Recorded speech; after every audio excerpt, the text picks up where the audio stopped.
Assalamualaikum sahabat-sahabat sekalian. Selamat datang di channel Semefale Studio. Hari ini, saya akan membawakan sebuah kisah nyata yang penuh misteri dan teka-teki. Kisah tentang seorang pendaki yang hilang di Gunung Guntur setelah melihat sosok bayangan raksasa. Peristiwa ini bukan sekadar cerita mistis biasa, tetapi kejadian nyata yang sempat menggemparkan para pendaki dan masyarakat di sekitar Garut. Hingga hari ini, kasusnya masih menyimpan tanda tanya besar.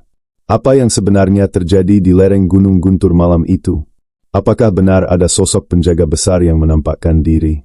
Ataukah semua hanya ilusi dari kelelahan dan kabut tebal di gunung yang terkenal angker itu? Sebelum kita mulai ceritanya, jangan lupa like, komen, dan subscribe channel ini agar kamu tidak ketinggalan kisah-kisah misteri nyata lainnya. Terima kasih sudah menonton. Duduk santai, matikan lampu, dan siapkan nyali kalian. Oke? Langsung saja, inilah kisah nyata. Pendaki Gunung Guntur hilang setelah melihat bayangan raksasa. Pendakian dimulai ketika rombongan 7 orang tiba di jalur masuk menuju puncak sebuah gunung yang berdiri megah di Kabupaten Garut. Gunung ini dikenal oleh banyak pendaki sebagai tempat yang relatif mudah dijangkau namun menyimpan tantangan tersendiri terkait medan dan cuaca. Ketinggiannya mencapai 2.249 meter di atas permukaan laut, dengan jalur utama melalui Desa Pananjung dan Desa Pasawahan, Kecamatan Tarogong Kaler. Medan dinilai sedang dan cocok bagi pendaki pemula, namun kondisi alam liar tetap menuntut kewaspadaan. Rombongan terdiri dari 6 pendaki muda dan 1 pemandu lokal. Mereka datang dengan perlengkapan standar, ransel besar yang berisi tenda, sleeping bag, senter, makanan ringan, serta beberapa alat navigasi sederhana. Pemandu mengingatkan bahwa meski jalur sering dilalui, malam hari bisa membawa kabut tebal dan perubahan cuaca yang cepat. Mereka registrasi di base camp, menandatangani daftar hadir, dan memulai pendakian saat matahari mulai merunduk di balik lereng. Langkah pertama membawa mereka menyusuri hutan yang mulai menanjak. Akar pohon besar menjulang di sisi jalur, batu licin menjadi pijakan yang membutuhkan kehati-hatian. Kabut tipis mulai menyelimuti, udara malam yang dingin mulai terasa. Mereka berhenti di pos 1 untuk istirahat singkat, beberapa minum air, mengecek kondisi sepatu. Sementara pemandu menunjukkan peta jalur dan menjelaskan bahwa setelah pos 2 terdapat titik rawan, batu licin di riverbed dan jalur sempit di antara pepohonan tinggi. Ketika mereka tiba di pos 2, mereka mendirikan tenda di dekat mata air yang mengalir dengan lembut. Suasana terlihat tenang namun atmosfernya mulai berubah. Kabut malam makin tebal naik dari dasar lembah, angin berhembus lebih keras, dan pepohonan tampak seperti siluet yang bergerak. Rombongan makan malam sederhana, nasi hangat, lauk ringan, dan teh panas. Walau lelah, semangat mereka tinggi. Namun di antara mereka, 1 pendaki yakni Andi merasa gelisah. Ia menatap ke arah pepohonan yang gelap, seakan memerhatikan gerakan kecil yang tak jelas. Teman-temannya menanggapi dengan candaan ringan. Namun pemandu berkata bahwa di gunung ini, malam bukan sekadar gelap, kabut dan suara alam bisa membuat pikiran bermain sendiri. Ia mengingatkan untuk tidak keluar tenda setelah pukul 9 malam tanpa alasan kuat. Malam datang lebih cepat dari yang mereka bayangkan. Suara jangkrik, gemericik air, dan desir angin menjadi latar alami. Mereka berjaga bergiliran, 2 orang di luar tenda memandang lingkungan dengan senter, sisanya beristirahat. Kemudian sekitar pukul 2 dini hari, situasi berubah. Budi terbangun karena mendengar suara gemerisik di kejauhan, seperti langkah berat menyusuri pepohonan. Ia berusaha menembus kelambu tenda dengan lampu senter, namun kabut menutup pandangan. Ia membangunkan pemandu yang mengecek tetapi tidak menemukan jejak manusia di sekitar tenda. Suara berhenti, dan malam kembali sunyi. Setelah beberapa menit, Budi melihat apa yang membuat jantungnya berdegup. Kilatan cahaya samar di balik pepohonan, 2 titik yang memantul seperti mata merah yang memantulkan sinar senter. Ia terdiam. Senter ia arahkan ke titik itu, namun tidak ada sosok manusia yang tampak, hanya pepohonan dan bayangan. Ia membangunkan Andi, dan mereka memutuskan berjaga bersama. Teman-teman mereka terbangun kemudian, menyadari bahwa suasana mulai berubah. Kabut menjadi lebih tebal, udara lebih dingin. Suara malam tampak teredam. Pemandu mencoba menenangkan. Kita di ketinggian, dan segala yang terjadi mungkin sekadar hasil kondisi alam. Tetap di dalam tenda, kita lanjutkan ke puncak saat fajar. Tetapi keraguan telah tumbuh dalam pikiran pendaki muda itu. Apakah benar hanya fenomena alam biasa atau ada sesuatu yang lain? Fajar datang perlahan. Kabut masih melekat di pepohonan. Saat mereka membuka tenda, ditemukan satu hal yang mengejutkan. 2 jejak kaki besar, jelas lebih besar dari ukuran sepatu pendaki manapun di rombongan, tertera di tanah lembab dekat pohon besar di sisi tenda. Jejak itu menuju semak belukar lalu menghilang. Pemandu mengambil foto. Semua tertegun. Mereka sepakat tetap menjalankan rencana naik ke puncak. Andi dan Budi memutuskan untuk berjalan bersama pemandu, agar tidak sendirian, karena atmosfer yang berubah membuat mereka tidak nyaman. Jalur menuju puncak semakin menanjak, dengan batu licin dan akar yang melintang. Pemandu menunjuk sebuah cekungan air yang sering memantulkan bayangan di malam kabut, menjadi potensi disorientasi yang nyata. Pagi di lereng Gunung Guntur terasa dingin menusuk tulang. Kabut yang semalam turun belum sepenuhnya lenyap, menyelimuti hutan pinus dan batu-batu besar di sepanjang jalur pendakian. Sinar matahari hanya menembus sebagian, menimbulkan bayangan panjang yang bergerak lembut di antara pepohonan. Rombongan 7 orang itu melanjutkan perjalanan setelah sarapan singkat. Suasana pagi yang biasanya tenang terasa berbeda, seolah ada sesuatu yang mengikuti dari jauh. Andi, yang semalam gelisah, berjalan paling belakang. Ia beberapa kali menoleh ke arah lembah di bawah, merasa ada sesuatu yang mengintai. Pemandu menegur agar fokus pada pijakan karena jalur menuju pos 3 mulai menanjak curam. Tanah lembab dan akar pohon membuat langkah mudah tergelincir. Namun di tengah keheningan, terdengar suara seperti ranting patah di sisi kiri jalur. Semua berhenti. Pemandu menyalakan senter, meski cahaya pagi sudah cukup terang. Tidak ada siapapun. Hanya kabut yang bergerak pelan di antara pepohonan. Mereka lanjut berjalan, tetapi kegelisahan semakin terasa. Setiap kali angin bertiup, seolah ada suara samar memanggil dari kejauhan. Satu di antara mereka, Dika, mengaku melihat bayangan tinggi di belakang pohon besar. Kayak orang, tapi tinggi banget, ucapnya pelan. Pemandu menegaskan agar mereka tidak menatap ke arah itu dan tetap melangkah. Ia tahu legenda yang beredar di kalangan pendaki. Penampakan makhluk besar yang kerap muncul di Gunung Guntur bukan sekadar cerita kosong. Warga sekitar menyebutnya penjaga gunung, sosok raksasa yang tidak suka diganggu. Menjelang siang, mereka tiba di pos 3. Kabut mulai menipis, namun angin bertiup kencang membawa aroma belerang dari kawah di sisi timur gunung. Pemandu memutuskan istirahat sebelum melanjutkan ke puncak. Mereka makan ringan, berfoto, dan mengobrol untuk mengurangi ketegangan. Tapi Andi terlihat menyendiri, duduk di pinggir jalur sambil menatap ke arah lembah. Ia mengatakan pada Dika bahwa ia kembali melihat bayangan besar di bawah kabut. Dika tidak menanggapi serius. 5 menit kemudian, ketika rombongan bersiap jalan lagi, Andi tidak terlihat di tempat duduknya. Awalnya mereka mengira Andi hanya buang air kecil di balik semak. 15 menit berlalu, ia tak juga kembali. Mereka memanggil-manggil namanya, suara bergema ke seluruh lereng tanpa balasan. Pemandu mulai panik. Ia menginstruksikan 2 orang untuk mencari ke arah jalur bawah, 2 lainnya ke arah atas. Namun tak ada tanda-tanda keberadaan Andi. Di tanah dekat tempat terakhir ia duduk, ditemukan bekas telapak kaki yang mengarah ke sisi tebing. Anehnya, jejak itu hanya 2 langkah lalu berhenti begitu saja. Sore hari, kabut kembali turun tebal. Pencarian dihentikan karena medan makin berbahaya. Mereka memutuskan turun ke base camp untuk meminta bantuan tim SAR. Saat perjalanan turun, salah satu dari mereka mendengar suara samar seperti seseorang memanggil, "Tolong," dari arah lembah. Namun ketika mereka berhenti, suara itu lenyap. Pemandu menenangkan bahwa mungkin hanya gema dari bawah, tetapi wajahnya sendiri tampak pucat. Setibanya di base camp, laporan langsung dibuat. Tim SAR dan relawan pendaki dikerahkan malam itu juga. Mereka membawa perlengkapan lengkap, peta, senter, peluit, dan tali. Cuaca malam cukup bersahabat, meski kabut tebal masih menggantung di lereng. Tim dibagi menjadi 2 kelompok besar. Satu menelusuri jalur resmi, satu lagi mengambil jalur alternatif melalui hutan bambu. Pencarian berlangsung hingga dini hari. Menjelang pukul 3 pagi, salah satu tim melaporkan mendengar langkah berat di sisi tebing. Ketika senter diarahkan, tampak bayangan besar melintas sekilas di antara kabut. Beberapa anggota mengira itu bayangan pohon, namun suara langkah itu terdengar terlalu berat, seperti seseorang menyeret batu besar. Mereka berteriak memanggil nama Andi, tapi tak ada jawaban.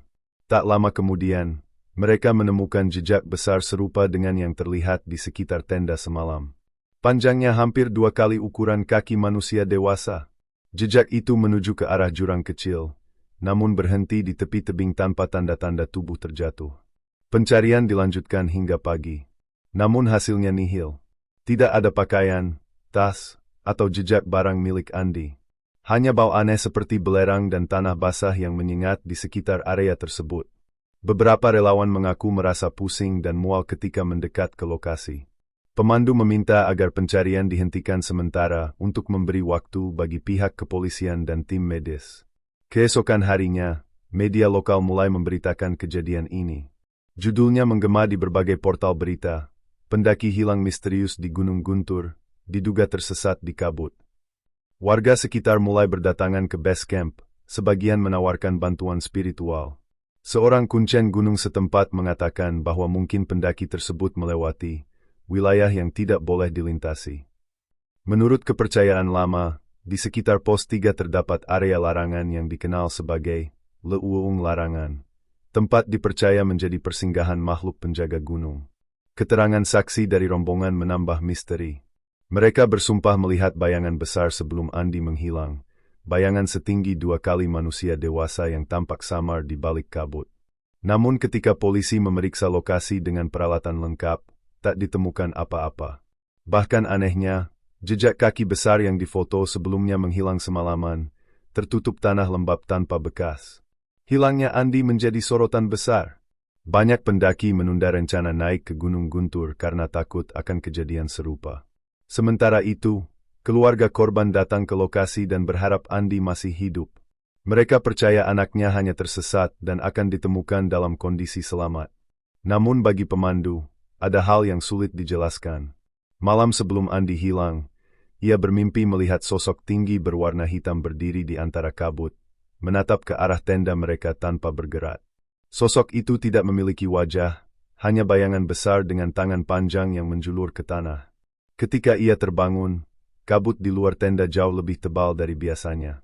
Ia tidak berani bercerita pada siapapun sampai akhirnya Andi benar-benar menghilang. Hari ketiga setelah hilangnya Andi, suasana di base camp Gunung Guntur berubah muram. Puluhan relawan masih berdatangan, namun kabut tebal yang turun setiap sore menghambat pencarian. Pemandu, yang kini menjadi saksi kunci, terlihat lelah secara fisik dan mental. Wajahnya pucat, matanya merah akibat kurang tidur. Ia terus merasa bersalah, seolah kehilangan tanggung jawab besar yang tidak bisa dijelaskan dengan logika. Pagi itu, tim SAR memulai pencarian lanjutan. Jalur resmi menuju pos 3 disisir ulang dengan lebih teliti. Setiap lekuk tanah, setiap semak, bahkan setiap batu besar diperiksa. Mereka membawa anjing pelacak, namun anjing-anjing itu tiba-tiba berhenti dan menolak maju saat mendekati area dekat batu besar di sisi barat lereng. Mereka merengek pelan, bulu berdiri, dan ekor terlipat di antara kaki. Petugas mencoba memaksa, tetapi hewan-hewan itu justru menggonggong ke arah kabut lalu mundur ketakutan. Perilaku itu membuat suasana tim semakin mencekam. Beberapa jam kemudian, salah satu anggota tim menemukan sesuatu yang janggal. Di balik semak yang jarang dilalui, terdapat potongan kain hitam sobek yang diakini berasal dari jaket Andi. Di ujung kain itu menempel lumpur berwarna abu kehijauan dengan aroma belerang yang menyengat. Anehnya, area di sekitar sana tidak menunjukkan tanda-tanda pergerakan manusia. Tidak ada jejak kaki, tidak ada ranting patah. Seolah kain itu muncul begitu saja di tengah hutan sunyi. Sore hari, kabut kembali turun lebih cepat dari biasanya. Tim pencari terpaksa turun karena visibilitas hampir nol. Di base camp, kabar penemuan kain itu membuat keluarga korban menangis, namun juga memberi harapan bahwa Andi mungkin masih hidup. Malam itu, seorang kuncen desa bernama Kiranu datang dengan beberapa warga. Dia dikenal sebagai penjaga spiritual wilayah Gunung Guntur, seseorang yang memahami batas antara dunia manusia dan dunia gaib di gunung itu. Kiranu meminta izin untuk melakukan ritual pencarian spiritual. Pihak keluarga setuju, begitu pula tim SAR yang mulai kehabisan cara.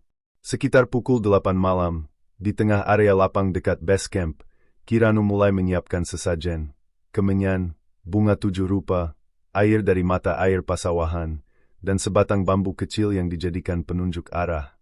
Ia duduk bersila, membaca doa dengan suara rendah dan teratur. Asap kemenyan menebar harum samar bercampur dengan kabut malam yang mulai turun. Semua orang diam, hanya suara angin yang sesekali berdesir pelan.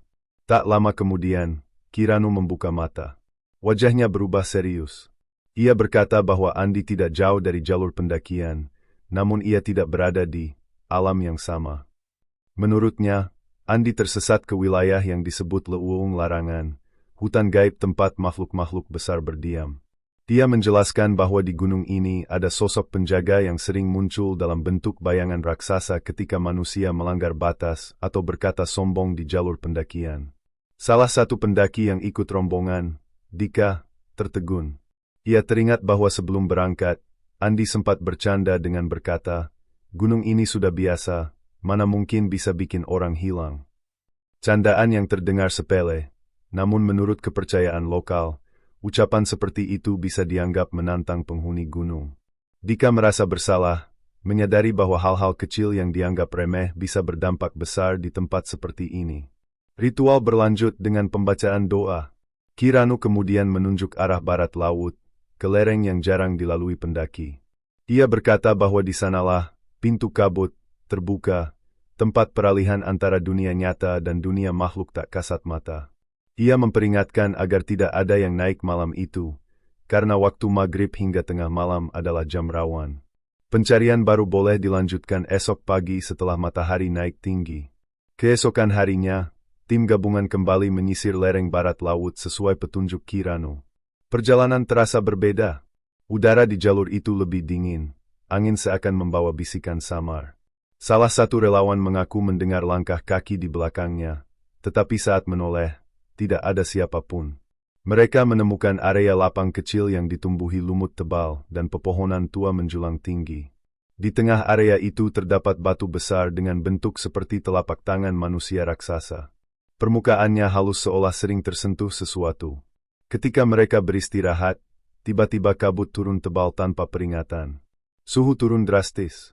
Dari balik kabut, muncul siluet besar yang berdiri di antara pepohonan. Tingginya hampir 3 meter, tubuhnya hitam legam tanpa bentuk yang jelas. Hanya mata yang bersinar samar, memantulkan cahaya seperti bara api. Beberapa relawan menjerit ketakutan. Salah satu anggota berusaha menyalakan senter, tapi cahaya tak mampu menembus kabut. Dalam hitungan detik, sosok itu lenyap, meninggalkan bau belerang yang kuat. Tim segera turun karena kondisi tidak aman. Ketika laporan itu sampai ke base camp, beberapa orang menganggap mereka halusinasi akibat kelelahan dan oksigen tipis. Namun pemandu bersikeras bahwa apa yang mereka lihat bukan bayangan biasa. Ia tahu betul perbedaan antara kabut dan penampakan.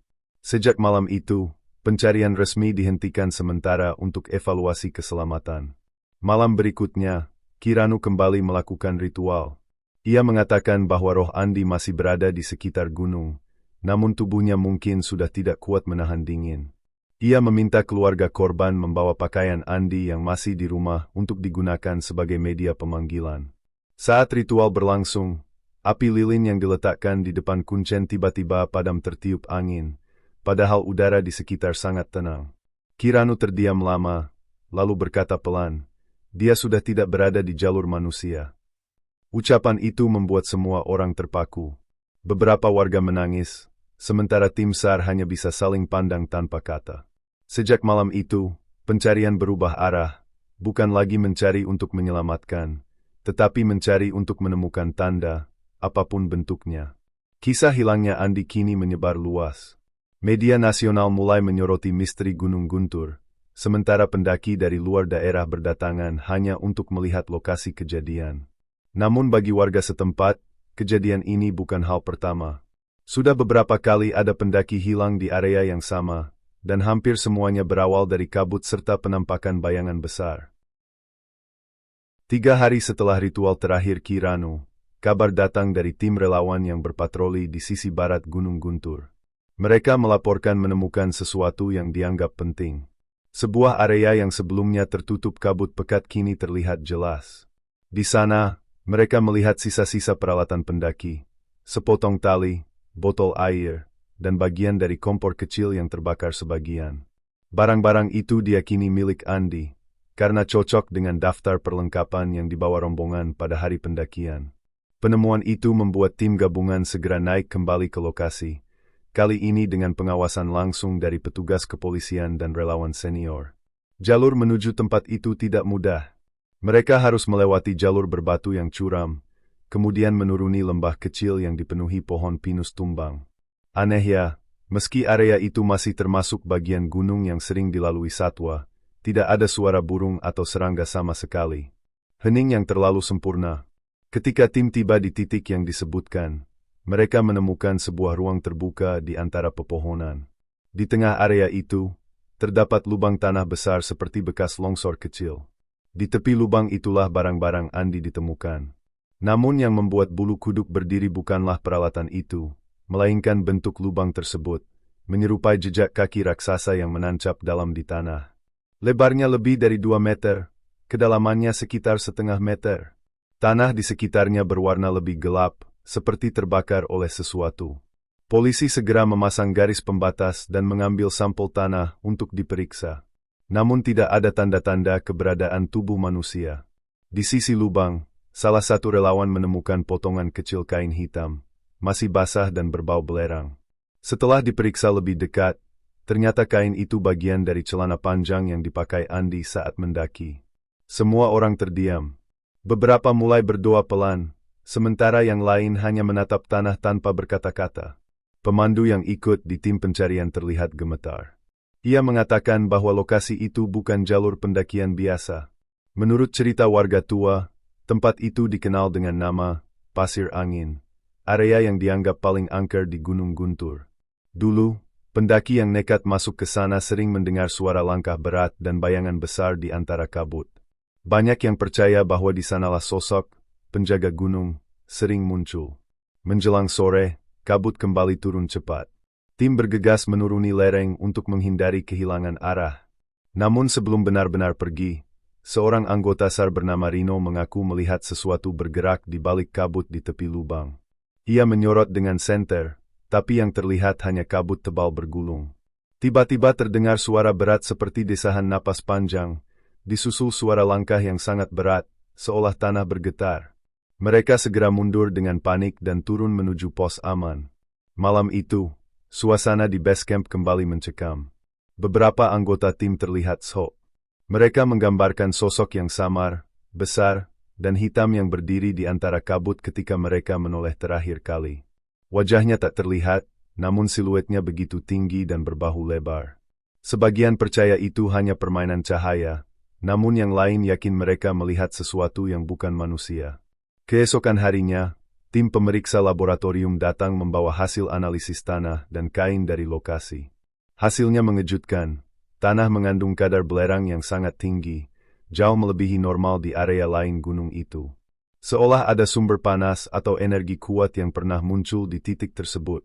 Namun tidak ditemukan tanda kebakaran alami, dan tidak ada bekas letusan kecil atau aktivitas vulkanik di area itu. Laporan itu membuat para ahli kebingungan. Sementara itu, warga sekitar semakin yakin bahwa kejadian ini bukan hal biasa. Menurut penuturan beberapa pendaki lama, sejak beberapa tahun terakhir sering terdengar laporan tentang bayangan besar yang muncul di lereng barat saat kabut turun. Banyak yang menganggap itu halusinasi karena kelelahan, tetapi ada pola yang sama. Penampakan selalu terjadi di area yang sama, diikuti aroma belerang dan suara langkah berat. Kuncen Kiranu dipanggil kembali untuk memberikan pandangan spiritual. Ia datang malam itu bersama 2 orang santri muda. Setelah melihat foto lokasi dan mendengar penjelasan, wajahnya berubah tegang. Ia berkata pelan, "Itu bukan longsor. Itu jejak makhluk yang tidak ingin dilihat manusia." Ia menegaskan bahwa apapun yang muncul di tempat itu, bukanlah sosok jin biasa. Menurutnya, ada entitas penjaga gunung yang muncul ketika batas antara dunia manusia dan dunia mereka dilanggar. Ia percaya Andi telah melanggar wilayah itu tanpa sengaja. Kiranu lalu meminta izin untuk naik ke lokasi bersama beberapa orang terpilih. Ritual dilakukan dini hari, saat kabut mulai turun namun sebelum fajar muncul. Mereka membawa air dari sumber mata air suci dan membakar dupa sebagai bentuk izin kepada penghuni gunung. Ketika mereka tiba di lokasi, suasana sangat hening. Tidak ada angin, tidak ada suara hewan. Hanya kabut yang menggantung rendah. Kiranu menaburkan bunga di sekitar lubang besar itu dan menutup mata. Ia berdoa dalam diam, lalu mengucapkan kalimat yang membuat semua orang terdiam. Dia tidak mati di sini. Tubuhnya ditarik ke tempat lain. Tapi jiwanya masih berputar di antara dua alam. Setelah itu, ia menancapkan bambu kecil di tepi lubang sebagai penanda agar tak ada lagi yang mengganggu tempat itu. Setelah ritual selesai, mereka turun dengan perasaan campur aduk. Tidak ada jasad ditemukan, tidak ada tanda kehidupan, namun suasana batin mereka seperti diberi peringatan. Gunung ini memiliki rahasia besar yang tidak bisa disentuh manusia. Tim SAR secara resmi menutup pencarian pada hari ke-10. Kasus ini dinyatakan sebagai hilang tanpa jejak. Namun bagi mereka yang ada di sana, rasa kehilangan itu tidak pernah benar-benar selesai. Sejak hari itu, area pasir angin ditutup untuk pendakian umum. Papan peringatan dipasang di jalur masuk, dilarang melewati area ini. Zona bahaya. Namun larangan itu tidak menghentikan rasa penasaran pendaki-pendaki muda. Beberapa dari mereka justru datang untuk membuktikan kebenaran kisah bayangan raksasa. Ironisnya, beberapa di antaranya juga pernah melapor mengalami kejadian aneh.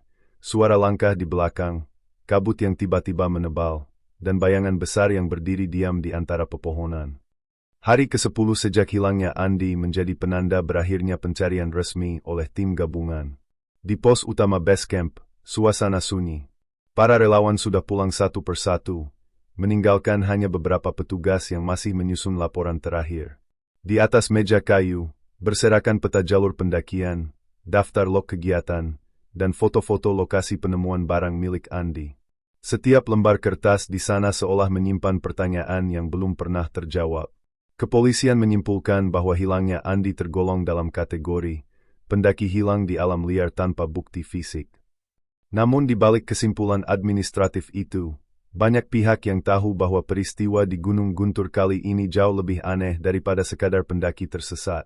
Pemandu yang memimpin rombongan tidak bisa lagi menyembunyikan trauma. Setiap malam ia masih bermimpi melihat bayangan besar berdiri di tepi kabut, memanggil namanya dengan suara rendah dan berat. Dalam mimpi itu, sosok tersebut tidak berbicara, hanya menatap dari jauh, seperti memberi peringatan agar manusia tidak kembali ke tempat itu. Keluarga Andi akhirnya menerima kenyataan pahit. Mereka menggelar doa bersama di rumah, ditemani tetangga dan beberapa pendaki yang pernah mendaki bersama korban. Kuncen Kiranu ikut hadir, memberikan penjelasan dengan bahasa yang tenang dan penuh makna. Gunung adalah alam yang hidup, ucapnya. Ia memiliki penjaga dan aturan yang tidak terlihat. Ketika manusia datang dengan sombong, mereka tidak hanya menantang alam, tapi juga menantang kekuatan yang lebih tua dari peradaban itu sendiri. Beberapa minggu kemudian, tim pendaki independen dari komunitas lokal mencoba naik kembali untuk memetakan area yang disebut pasir angin, dengan tujuan ilmiah. Mereka membawa peralatan GPS, kamera inframerah, dan sensor suhu. Namun hasil ekspedisi itu justru menambah misteri. Di jalur menuju lokasi, alat navigasi mereka beberapa kali kehilangan sinyal, seolah medan magnet di sekitar gunung terganggu. Kamera inframerah menangkap bayangan panas berbentuk siluet tinggi di antara pepohonan, tetapi ketika mereka dekati, tak ada apapun di sana. Ketika hasil ekspedisi itu dipresentasikan di sebuah forum pendaki, sebagian besar peserta terdiam. Tidak ada yang bisa memberikan jawaban pasti. Para ilmuwan yang memeriksa data menyebut bahwa gangguan itu bisa jadi akibat kondisi geotermal gunung, sementara sebagian pendaki percaya bahwa itu adalah bukti nyata keberadaan entitas penjaga yang selama ini hanya diceritakan secara turun-temurun. Warga setempat kembali mengingat kisah lama yang dulu sering didengar dari para sesepuh. Konon, di masa lampau, Gunung Guntur pernah menjadi tempat pertaparan seorang tokoh sakti yang dipercaya memiliki pengikut dari bangsa halus. Setelah ia wafat, gunung itu menjadi wilayah terlarang. Siapapun yang datang dengan niat tidak baik, akan dipertemukan dengan penjaga bayangan, sosok besar yang menampakkan diri hanya kepada mereka yang tidak menghormati gunung. Mitos itu dianggap legenda sampai akhirnya peristiwa Andi menghidupkannya kembali.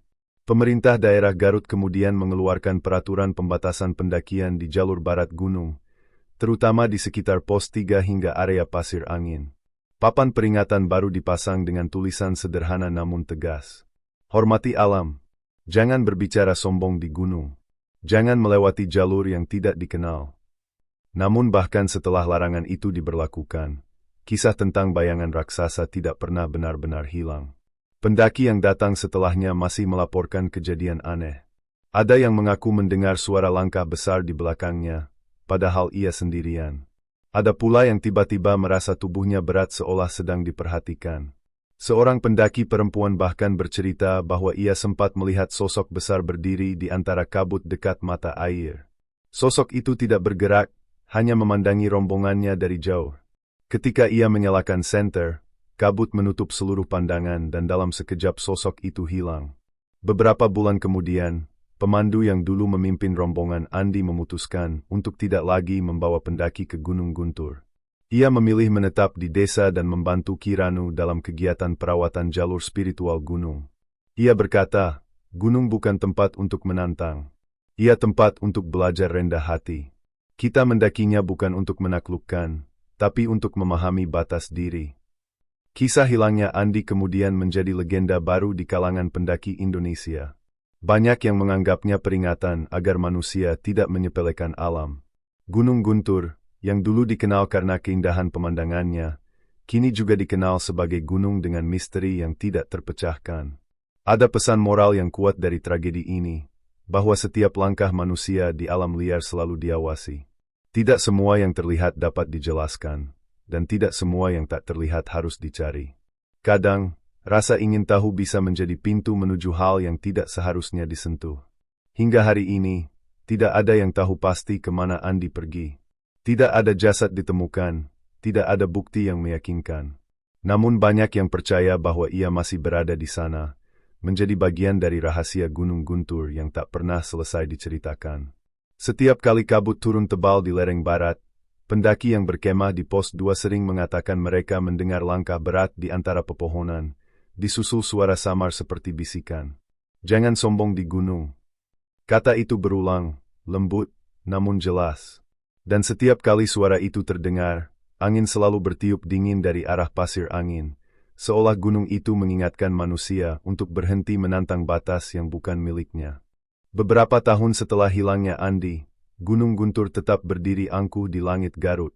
Lerengnya kembali dipenuhi pendaki yang ingin menikmati matahari terbit di puncak, meski kisah misterius itu masih menghantui setiap langkah. Papan peringatan di jalur pendakian kini menjadi semacam doa, bukan sekadar larangan. Orang-orang membacanya dengan lirih sebelum melangkah naik, seolah meminta izin kepada gunung dan semua penghuninya yang tak kasat mata. Desa di kaki Gunung Guntur kini menjadi tempat peziarahan kecil bagi para pendaki yang ingin menenangkan diri.